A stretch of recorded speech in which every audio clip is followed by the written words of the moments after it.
Thanks for logging on to myfoxhurricane.com. 10 days left in the season. Remember, the hurricane season officially ends on November 30th. Look at the graph of the season.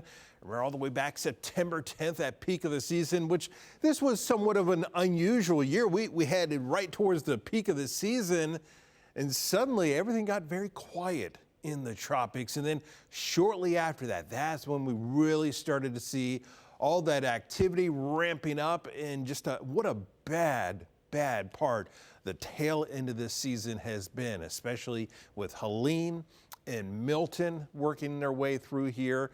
So we quite often talk about it. It's really, the season doesn't get going until you get into August, heading towards September. And so that latter part of the season can really be pretty rough. So you look at the numbers, and so far this season, we've had 18 named storms, right where we were last year.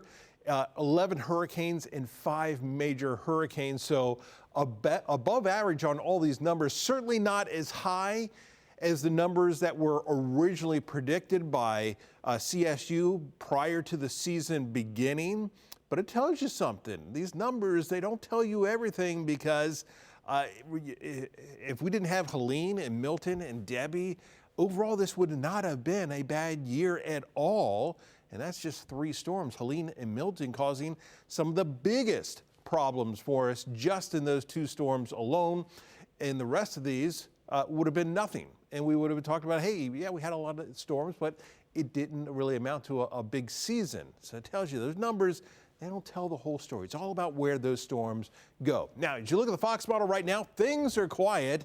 We do have a big cold front working its way through the southeast, bring cooler weather across Florida. You look down into the Caribbean, just the tail end of that front, but no sign of anything developing. So it's always nice to see this graphic here. Big wide view over the Atlantic, and no tropical formation expected over the next 7 days. We'll keep you updated right here on myfoxhurricane.com.